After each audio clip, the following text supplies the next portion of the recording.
에베소서 5장 22절부터 30절 피차 복종함으로 두 번째 남편들아입니다. 네, 우리 25절부터 해서 교독하겠습니다. 남편들아 아내 사랑하기를 그리스도께서 교회를 사랑하시고 그 교회를 위하여 자신을 주신같이 하라.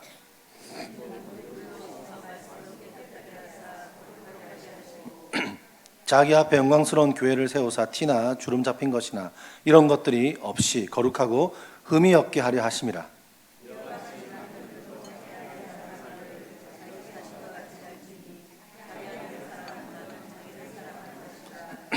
누구든지 언제나 자기 육체를 미워하지 않고 오직 양육하여 보호하기를 그리스도께서 교회에게 한가 같이 하나니, 그러므로 사람이 부모를 떠나 그의 아내와 합하여 그 둘이 한 육체가 될지니. 함께 읽겠습니다. 그러나 너희도 각각 자기 아내 사랑하기를 자신같이 하고 아내도 자기 남편을 존중하라. 할렐루야. 예수님 사랑하십니까? 네, 저도 예수님 사랑합니다. 바울은 계속해서 세상 사람들과는 달리 세월을 아껴 허비하며 방탕한 삶을 살지 말 것을 말씀에서 촉구하고 있습니다. 술에 취한 자처럼 살아가지 말고 성령에 충만한 사람으로 살아가는 이야기를 하고 있습니다. 성령 충만한 그리스도인들은 그들의 삶의 행실에서 무언가의 특징이 나타나야 하는데 그것이 바로 피차 복종하는 삶을 살아야 한다는 것이 사도 바울의 논증입니다. 그리스도를 경외하는 성령 충만한 사람들은 당연히 그들의 삶에서 어떤 열매가 나와야 되는데 그것이 뭐냐면 피차 복종하는 사람이라는 거예요. 다른 말로 하면 상대방을 나보다 더 낮게 여기는 것입니다. 그리고 오직 사랑으로 서로가 종노릇하는 삶을 어쩌면 그리스도인의 삶의 열매임을 그는 이야기하고 있습니다. 오늘은 그 피차 복종하는 삶을 살아야 하는 구체적인 예시를 전하고 있는데 그것이 바로 부부에 관한 이야기입니다. 그 중에서 저는 지난번에 아내들이여 라는 말씀을 전했습니다. 오늘은 아내님들이 기다리셨던 남편들이여입니다. 일반적으로 두 개를 한 번에 같이 하기 때문에 지난번에 아내들이여를 마치고 남편들이여가 나오기를 굉장히 인내하며 기다리셨는데 제가 그날 아내들이여만 하고 남편들이여를 하지 않아서, 게다가 저희 교회 오예배 대부분이 아내들이신데 그냥 가버려서 아내님들의 실망이 컸습니다. 남편분들은 어느 때보다 나오실 때 표정이 저를 보면서 오늘 설교가 너무 좋았다 라는 눈짓을 보이셨고, 가로 열고 제가 봤을 때 내가 못한 말을 해줘서 고맙다 이 말이었습니다. 그리고 말씀하셨고 아내분들은 저를 이상한 눈빛으로 쳐다보며 가셨습니다. 말씀이 하나니까 하겠는데 점점점 이런 느낌이었습니다. 여러분 실망하지 마십시오. 드디어 남편들이여가 다가왔습니다. 원래 지지난주에 했어야 됐지만 태풍으로 하지 못하고 그렇게 기다리던 남편들이여가 다가왔습니다. 저는 사실 아내들이여 말씀부터 이 가정에 대한 설교는 너무 어려웠습니다. 제가 가정에 대한 좋은 모델을 어릴 때부터 본 적이 사실 많이 없고, 그리고 제가 지금 부부 생활을 하지만 제가 잘하고 있는지를 모르고, 말씀 사역자들은 설교를 준비하면요, 이 축복이라면 축복이고 고뇌면 고뇌인데 설교 준비하면 모든 게 이 설교하다 저한테 대입이 됩니다. 그래서 이 찔리면 설교를 못해요. 저는 성격상 저하고 이렇게 뭔가 마음에 와닿는 게 없으면 확신 있게 설교를 하기가 힘들어합니다. 가끔 확신 없어 보일 때는 찔리는 겁니다. 그래서 그게 힘든데 아내들이여 설교 준비도 쉽지 않았습니다. 그러나 하나님 말씀에서 하기 때문에 때로는 제가 그렇게 살지 못해도 또 안 하는 것은 때로는 어떻게 직무유기가 아니겠습니까? 그죠? 그래서 가르칠 의무가 있고 말씀대로 강해를 하고 있으니까 해야 되는데 좀처럼 쉽지 않은 내용이었습니다. 다행히 그때 남편들이여 설교가 너무 준비가 안 됐는데 주님의 도우심으로 태풍으로 2주를 미루게 되었습니다. 지난번 우리가 에베소 강의 때 배운 것처럼 아내들의 의무를 특징 짓는 말은 바로 복종이라는 단어였습니다. 때로는 이 시대에는 굉장히 듣기 거북한 이야기지만 아내는 남편에게 뭘 해야 된다고요? 복종해라 성경은 이야기했습니다. 오늘 남편의 의무를 결정짓는 단어는 뭐냐면 바로 사랑입니다. 우리는 사랑이라는 것을 어쩌면 당연한 것 아니겠습니까? 그죠? 부부는 사랑합니다. 너무나 자연스럽게 찾아와서 굳이 배울 필요가 없고 강조할 이유가 없어 보이기도 하는데, 살아가다 보면 그것이 쉽지 않고 이 사랑의 신비란 것이 생각보다 어렵다는 사실을 우리는 알게 될 것입니다. 바울은 남편들에게 이야기하기를 아내를 뭐 해라고요? 사랑해야 한다, 이렇게 이야기합니다. 다른 말로 하면 사랑하는 일에 복종, 피차 복종해라는 것입니다. 그렇다면 사랑하는데 어떻게 사랑해라는 말인지 오늘 25절에 알려주고 있습니다. 남편들아 아내 사랑하기를 그리스도께서 교회를 사랑하시고 그 교회를 위하여 자신을 주신같이 하라. 그리스도와 교회와의 관계를 남편과 아내의 관계로 뭐하고 있습니까? 비유하고 있습니다. 이미 구약에서는요, 하나님이 그분의 백성 이스라엘과 맺은 은혜의 언약을 여러 차례 뭐라고 했냐면 결혼 언약이라고 언급했습니다. 예수님은 이 가르침을 받아서 자신을 가리켜 신랑이라고까지 말씀하셨습니다. 신랑 되시는 예수님이 교회를 그러면 어떻게 사랑했습니까? 제가 한 말씀이 떠오르더라고요. 요한복음 13장 1절입니다. 유월절 전에 예수께서 자기가 세상을 떠나 아버지께로 돌아가실 때가 이런 줄 아시고 세상에 있는 자기 사람들을 사랑하시되 끝까지 사랑하시니라. 어떻게 사랑했다고요? 끝까지 사랑했다는 겁니다. 사랑하는 여러분, 남편들에게 요구하시는 아내에 대한 사랑의 큰 특징이 무엇입니까? 끝까지 사랑하는 것입니다. 결혼 서약식에서 검은 머리가 팥뿌리가 될 때까지, 슬플 때나 즐거울 때나 괴로울 때나 즐거울 때 나 사랑하시겠습니까? 라고 했을 때 저도 크게 네 했습니다. 이 질문에 서약한 것처럼 끝까지 사랑해라는 겁니다. 또한 우리는 서약을 넘어서 예수 믿는 대부분의 사람들은 결혼 예배를 통해서 사람들과 하나님 앞에서 한 부부임을 알리고 주 안에서 하나가 되겠다는, 그리고 곧 끝까지 서로 사랑하겠다는 특징, 우리의 결정이 있었습니다. 그 말은 곧 기분 따라 사랑하지 않겠다는 말이죠. 예수님께서 만약 기분대로 우리를 사랑하셨다면 우리는 어땠을까요? 우리에게는 희망이 없습니다. 예수님의 가르침을 이해 못해도 주님은요 사랑하셨습니다. 우리가 실패해도 사랑했습니다. 예수의 제자들을 봤을 때, 그들을 봤을 때 제가 성경을 봐도 때로는요 참 답답하시겠는데 답답해도 사랑했고, 자신을 배신했을 때조차 그분은 자기 사람들을 끝까지 사랑했습니다. 여러분, 우리는 그 끝까지 사랑하신 그 사랑에 힘입어 이 자리에 나온 걸 믿습니까? 그 사랑 때문에 우리가 이 자리에 있는 거죠. 바울 시대의 스토아 철학자들은 남편들에게 사랑하라는 것을 가르쳤습니다. 근데 그 사랑은요 필레오의 약한 단어의 사랑이었습니다. 하지만 기독교의 가르침은 무엇입니까? 강력하고 희생적인 아가페 사랑, 무한한 사랑, 여러분 아낌없이 주는 아가페 사랑을요 결혼에 처음 도입했습니다. 혹 하나님은 중심을 보시지만 사람은 외모를 보지 않습니까? 저 농담처럼 어디 가면 제가 저희 집에는 한 명의 아내가 있고 두 명의 아들이 있다, 이렇게 제가 소개를 하면서 하나님은 외모로 취하지만 저는 저희 아내를, 하나님은 중심을 보시지만 저는 저희 아내를 외모로 취했다라고 이렇게 이야기하는데, 여러분 아무 감동이 없으신 것 같네요. 아무튼 그런데 그렇게 제가 이야기를 하는데, 혹시 외모를 보고 결혼했더라도 그 외모가 지금 자기 봤을 때 이제는 눈꺼풀이 벗겨지고 옛날 같지 않아도 사랑하는 것이죠. 아내가 나에게 복종하지 않아도 사랑하는 것입니다. 그것이 바로 예수님에 대한 복종이고 서로 피차 복종하는 것이라는 거죠. 무엇보다 이 사랑의 대표적인 특징은 무엇이냐면 자신을 내어준다, 이렇게 이야기합니다. 자기를 내어주신 같이 사랑해라는 겁니다. 예수님이 자신을 내어주심으로 교회가 태생되었습니다. 여러분 스님들도 다 아는 말씀인 하나님이 세상을 이처럼 사랑하사 무엇을 주셨다? 독생자를 주셨다. 이 말씀 믿습니까? 하나님이 세상을 이처럼 사랑해서 독생자를 주셨습니다. 아름다운 세상이 아닙니다. 이 세상은 그렇게 아름답지 않습니다. 아름답지 않은 이 세상을 사랑해서 자기 아들을 내어주셨습니다. 이 말씀에는 중요한 교리가 있죠. 그 중에서도 보내심의 교리가 있습니다. 아들을 보내셨다는 거죠. 아들을 내어주셨다는 거예요. 하나님께서 위에서 아래로 당신의 아들을 이 땅에 보냈습니다. 그것도 이 세상을 심판하기 위해서가 아니라 구원하기 위해서 저 하늘에서 아들을 보냈다는 겁니다. 여러분 이 땅의 수많은 종교 중에 사람이 섬기는 신이 먼저 사람을 찾아온 종교가 있습니까? 이 땅의 모든 종교는 사람이 자기의 필요에 의해서 신을 찾아가는 형식으로 되어 있습니다. 그러나 이 기독교만이 하나님께서 죄인들을 구원하기 위해서 먼저 찾아왔던 형식입니다. 그게 바로 보내심의 교리입니다. 이 보내심의 교리 안에는 바로 하나님의 아들로서 세상의 창조자이신 하나님의 모든 것을 대임하는 인물로 그분이 왔다는 거죠.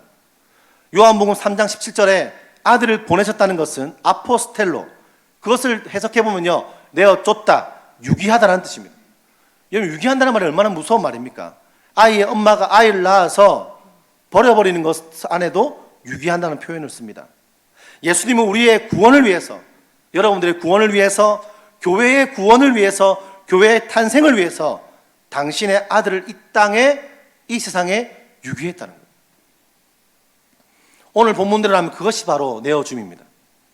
우리가 아직 죄인 되었을 때 그리스도께서 우리를 위하여 죽으심으로 하나님께서 우리에 대한 자기의 사랑을 확증했습니다. 믿으십니까? 로마서 이 5장 8절의 말씀, 우리가 이 놀라운 사랑에 감사하여 이렇게 함께 모여서 예배할 수 있는 특권을 누리게 된 것이죠. 그 은혜 때문에. 그 사랑의 모범이신 그 예수님처럼 어떻게라고요? 남편들은 아내를 사랑해라는 겁니다. 목숨을 바쳐 사랑해라는 겁니다. 어쩌면 이것은 아내들이 남편에게 복종하는 것보다 더욱 어렵게 느껴지는 일일 수 있습니다. 여러분, 한국교회 역사 안에는요, 성경의 말씀 오해하고 남편의 머리됨이 억압하고 권위적인 남편의 모습을 떠올리게 했습니다. 한국 사회의 유교 사상과 잘 맞아떨어졌겠죠? 저도 가부장적인 그 할아버지 밑에 살았기 때문에 그 분위기를 잘 압니다. 제가 건가 아닙니까? 안동 건가를 양반이라고 하더군요. 그 할아버지께서 식사를 할 때 에헴 하면요, 상이 딱 들어옵니다. 에헴 하면요, 상이 나갑니다.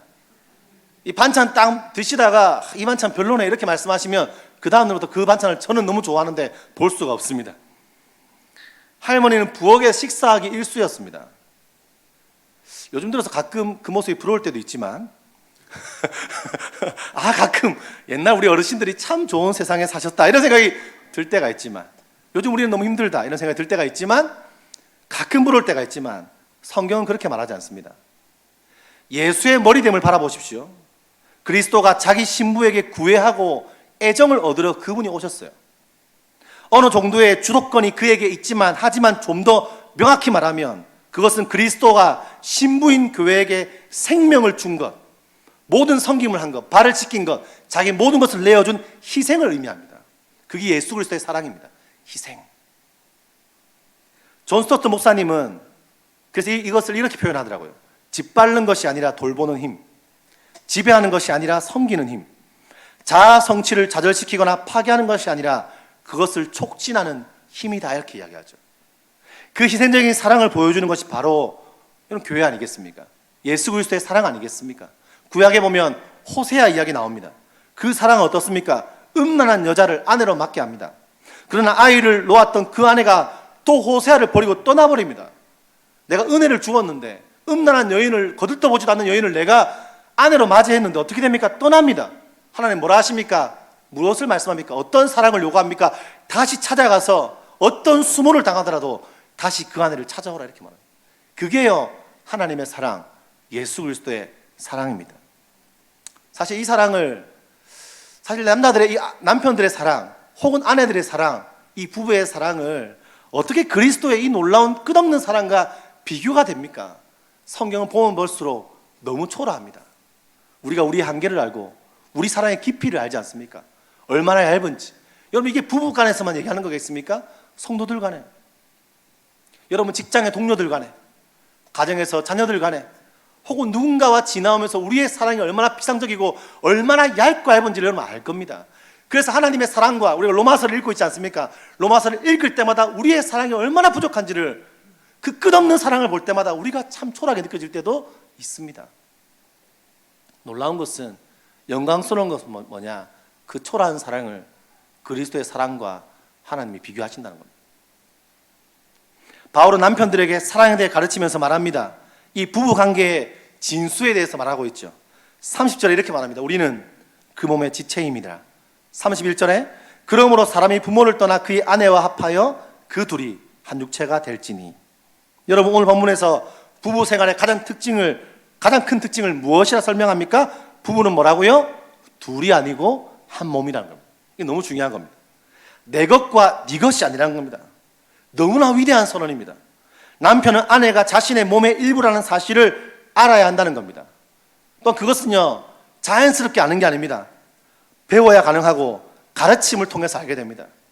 사랑하는 여러분, 우리가 복음에 대해서 배울 때에 인간이 죄로 인한 타락으로 인해서 가장 두드러진 특징이 무엇이라 배웠습니까? 로마서 읽으시면서 요즘 열심히 읽으시는 분들 계신데 뭘 알게 됩니까? 인간의 특징이 뭐죠? 죄로 인한 자아 중심성입니다. 자기 것을 주장하는 겁니다. 상대방을 보고 내 것이 좋다고 말하고 자아 중심성이 가득해서 자기 의가 가득해서 진짜 아름다운 예수 그리스도의 의가 안 보이는 거죠. 죄의 결과로 인한 특징입니다. 그래서 오늘 본문에서 부부관계를 반복적으로 어떻게 설명하나요? 내 것, 네 것이 아니라는 겁니다. 자아 중심 아니라는 겁니다. 부부는 하나라는 겁니다. 한 몸이라는 겁니다. 이렇게 나오죠. 자신과 같이 할지니 또한 자기 육체를 미워하지 않고 우리는 그 몸의 지체라. 그러므로 사람이 부모를 떠나 그의 아내와 합하여 그 둘이 어떻게 된다고요? 한 육체가 되는 겁니다. 그것은 누구든지 내 음성을 듣고 문을 열면 내가 그에게로 들어가 그와 더불어 먹고 그는 나와 더불어 먹으리라. 이 말씀처럼 곧 교회와 그리스도의 관계가 하나라는 말씀처럼 부부의 관계가 그러하다는 거예요. 부부는요, 둘이 아니라 한 몸, 한 지체라는 것입니다. 이 부분에 대해서 마틴 로이드 존스 목사님이 이렇게 표현합니다. 곧 우리의 아내들을 파트너로 여기는 것으로 만족하지 마십시오. 이렇게 말합니다. 어떤 의미인지 알겠습니까? 헬퍼나 파트너 정도가 아니라 한 몸이라는 겁니다.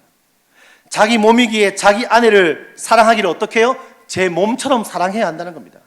남편들의 모든 생각에는 그의 아내를 포함해야 합니다. 사람이 자신을 독립적으로 생각할 때 결혼 생활의 중요한 부분을 놓치게 되는 겁니다. 그것은 아내에게 큰 해를 끼치는 것이고 자기 자신에게도 손해라는 것이죠. 왜냐하면 자기 몸이기 때문입니다. 자기 몸 가치가 아니라 사실 남편은 자기 아내를 자기 몸으로 자신의 일부로서 사랑해야 한다는 겁니다. 하나님께서 최초에 마취 수술을 했습니다. 아담을 잠재우시고 그의 갈비뼈를 꺼내어 하와를 창조했습니다. 그때 아담이 로맨틱한 이야기를 합니다. 내 뼈 중에 뼈요, 살 중에 살이라. 아무 감동이 없으신데 너무 지난 일이다 이런 생각을 하고 계시죠? 그런 일이 언제 있었나 싶기도 하고 내 뼈 중에 뼈요, 살 중에 살이라. 그 말은 무슨 의미입니까? 넌 내 뼈고 내 살이다.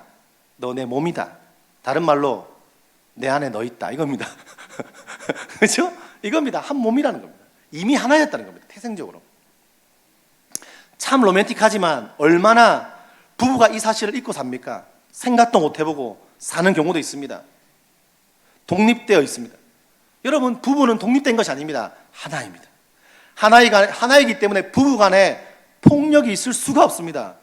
요즘에는 폭력을 당하는 남편들도 꽤 많다고 들었는데 성경의 원리대로라면 불가능한 일입니다. 자기 몸을 때리는 사람이 있습니까? 자기 몸을 때리는 사람은 정상이 아닙니다. 큰 병이 있는 겁니다. TV나 드라마를 보면 많은 남자들이 사회생활을 하다 보니까 집안에서 육아만 하고 있는 아내를 무시하고 자신들은 사회에서 지위가 높아지고 공부도 하다 보니까 자신은 뭔가 배워가고 사회적으로 우세하다는 교만한 생각을 가지고 아내를 업신여기고 자기의 아내를 무식하게 여기는 경우들이 있습니다. 말이 안 되는 겁니다. 자기 몸을 무시하다니요. 손을 업신여기며 살 수 있습니까? 말이 코의 역할을 못한다고 무식하다 말할 수 있습니까? 자기 자신을 무시하는 겁니다. 오늘 본문대로라면 아내를 한 몸으로 생각하고 미워하지 않아야 합니다. 자기 몸이 못나도 어찌 미워하겠습니까? 자기 발이 빠르게 달리지 못한다고 마음에 안 든다고 미워할 수가 없습니다. 그리고 오히려 양육하고 보호하기를 그리스도께서 교회를 그렇게 했듯이 해라는 것입니다. 여러분, 우리는 한 몸으로 부름받았습니다. 믿으십니까? 제가 말씀을 보다가 저도 이 설교 준비하면 질리지 않겠습니까? 저를 돌아봤습니다. 이번 학기를 돌아보니까 제가 이번 여름에 집을 많이 비웠습니다. 그러니까 제가 육지에 나가서 강의를 하러 갔습니다. 사람 요청에 다 부르면 응답할 수 없지만 그래도 이게 사명감을 갖고 있지 않습니까? 사명감도 가지고 이 먹고 사는 문제도 걸렸고 이 부르심과 생존의 관계에서 제가 마음에 영혼들 살린 일인데 가야지라고 해서 집을 제주도니까 저녁에 들어오지도 못해요. 가면 꼭 자고 들어와야 되고 몇 날 며칠을 몇 주 동안을 제가 집을 주말에 들어왔다가 다시 나갔다가 비운 거예요. 그 말씀을 보는데 한 몸인 우리의 부부가 제가 이것을 자주 반복하면 안 되겠다는 생각이 제 마음에 드는 거예요. 그래서 제가 어저께도 한 주 동안 계속 그런 고민을 하다가 SNS에 글을 딱 올렸습니다. 이번 겨울에는 지난번에 한 달 정도 그렇게 이번 겨울에는 딱 2주만 강의하러 가겠습니다. 2주만 딱 가겠고 뭐 다른 문제 하나님께 맡기는 거고 2주 동안 갈 건데 그 2주 동안은 어떻게든 불러댄다.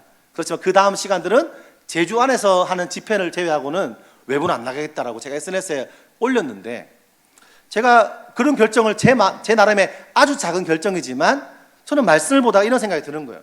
제가 그런 강의를 하는 거 아내의 허락을 어느 정도 받았지만 대부분 저 혼자 결정한 게 많고 한 몸임에도 불구하고 저는 사명감을 가지고 가지만 아내는 육아 때문에 힘이 들 수도 있고 나름대로 제가 더 많은 시간을 공유해야 되지만 못하는 것을 봤을 때 한 몸으로서 역할이 아니라는 생각이 들더라고요. 제 나름의 반응이었습니다. 여러분 오늘 이 말씀은 이렇게 말합니다. 우리는 한 몸이다. 나누어질 수 없다. 그리고 오히려 양육하고 보호하기를 그리스도께서 교회를 그렇게 했듯이 해라는 겁니다. 이미 베드로전서에서도 부부 생활에 대한 이야기를 나눌 때 여성을 뭐라 표현합니까? 약한 그릇으로 표현합니다. 생물학적일 수도 있고 사회적, 심리적 표현일 수 있지만 중요한 것은 뭐냐? 남편, 아내를 어떻게 해야 된다고요? 보호해야 한다는 것이죠. 그리스도께서 교회를 지금도 양육하시고 보호하시는 것처럼 자신의 아내를 사랑으로 양육하고 보호하는 것이 남편의 역할이라는 겁니다. 결국 바울은 무엇을 말합니까? 결국 그리스도를 경외함으로 피차 복종해라는 겁니다. 말씀을 어느 정도 마무리로 가면서 저희 아내가 요즘에 읽고 있는 책인데 마침 책 이름이 이겁니다. 그 여자가 간절히 바라는 사랑, 그 남자가 진심으로 원하는 존경이라는 책 말미의 내용을 한번 나누어 보려고 합니다. 내용이 되게 많은데 좀 조금만 나눠봤습니다. 첫 번째, 항상 자신에게 물어봐야 할 것 이겁니다. 나는 그녀가 사랑받지 않는다고 느낄 만한 말이나 행동을 하려고 했는가? 나는 그가 존경받지 못한다고 느낄 만한 말이나 행동을 하려고 했나? 항상 기억할 것, 존경받지 못한다고 느낀다고 할지라도 그녀에게 변함없이 사랑을 베풀기. 우리가 이 말씀 볼 때 이런 게 있잖아요. 존경을 해야 내가 사랑을 하지. 아니면 사랑을 해야 내가 존경을 하지. 사랑받지 못한다고 느낀다고 할지라도 그에게 변함없이 존경을 베풀기. 여러분, 부부 관계에만 적용되는 거 아닌 것 같습니다. 그녀가 비판적이거나 화를 낼 때 그녀는 당신의 사랑을 갈구하고 있는 것이다. 그녀의 의도는 존경하지 않으려던 것이 아니다.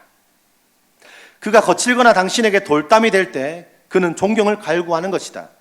그의 의도는 사랑하지 않으려는 것이 아니다. 기억해야 되는 거예요. 아내를 무조건적으로 사랑할 때 당신은 그리스도를 향한 당신의 사랑을 보이는 것이다. 만약 당신의 아내를 무조건적으로 사랑하지 않는다면 당신은 그리스도를 사랑하고 있는 것이 아닐 수 있다. 남편을 무조건적으로 존경할 때 당신은 그리스도를 향한 당신의 존경을 보이는 것이다. 만약 당신의 남편을 무조건적으로 존경하지 않는다면 당신은 그리스도를 존경하고 있는 것이 아닐 수 있다. 금기 중에 여러 개가 있는데 하나만 가져왔습니다. 금기들. 아내가 나를 존경하기 전에는 저 여자를 사랑하지 않을 거예요 라고 말하지 말라. 남편이 나를 사랑하기 전에는 저 남자를 존경하지 않을 거예요 라고 절대 말하지 말라. 말씀을 결론 짓겠습니다. 아담이 잠들어 마치 죽은 것처럼 되었을 때에 그의 옆구리에서 갈비뼈를 취하셔서 하와가 탄생했고 그들은 가정이 되었습니다. 예수가 죽으시고 그의 옆구리에 그분의 생명인 피와 물을 전부 뽑아내심으로 그의 신부인 교회가 탄생했습니다. 그러므로 이 최초의 가정은요, 하나님의 놀라운 창조물이며 천국의 모형이고 교회의 모형입니다. 26절과 27절의 말씀처럼 말씀으로 깨끗하게 하고 거룩하게 하시고 영광스러운 교회를 세우고 흠이 없고 거룩하게 하나님이 그렇게 만들어 가기를요 원하시는데, 바로 이 가정을 통해서 혹은 교회를 통해서 하나님은요 우리를 그렇게 흠이 없게 아름답게 만들어 가기를 원하신다는 것입니다. 믿으십니까? 여러분, 베드로후서에서 3장 1절부터 8절까지 말씀을 현대어 성경으로 읽어드리겠습니다. 아내된 여러분은 남편에게 순종하십시오. 그러면 주님의 말씀을 믿지 않는 남편이라도 말없이 실천하는 여러분의 행동을 보고 하나님을 믿게 될 것입니다. 남편들은 여러분이 하나님을 섬기면서 깨끗한 생활을 하는 것을 지켜보고 있습니다. 여러분은 겉모습만 화려하게 꾸미지 말고 순하고 정숙한 마음가짐으로 속사람 아름답게 하십시오. 그것은 하나님 보시기에 매우 귀한 일입니다. 옛날 하나님께서 하나님에게 희망을 두었던 거룩한 여자들도 이와 같이 자기 남편에게 복종함으로 자기를 꾸몄습니다. 사라는 자기 남편이 아브라함을 주라고 부르며 그에게 복종했던 것입니다. 여러분도 사라를 본받아 어떤 일에도 두려워하지 않고 선한 일을 하면 그녀의 딸이 됩니다. 남편 된 여러분은 아내를 잘 이해하며 함께 살아가십시오. 아내는 더 연약한 그릇이며 은혜로 주시는 영원한 생명을 함께 누릴 반려자로 알고 소중하게 여기십시오. 이것은 여러분의 기도 생활에 방해를 받지 않기 위해서입니다. 마지막으로 말합니다. 여러분은 한 마음으로 서로 동정하고 형제처럼 사랑하고 불쌍히 여기며 겸손하십시오. 여러분, 부부 생활뿐 아니라 살아가는 모든 삶에, 특별히 우리가 교회 안에 순회해서 교회 관계에서 이 말씀 마지막으로 말합니다. 여러분은 한 마음으로 서로 동정하고 형제처럼 사랑하고 서로를 불쌍히 여기고 복종하고 앞에 말씀처럼 피차 복종하고 섬기는 우리가 되기를 축복합니다. 어떻게 하면 될까요? 결론적으로 우리의 결론은 이겁니다.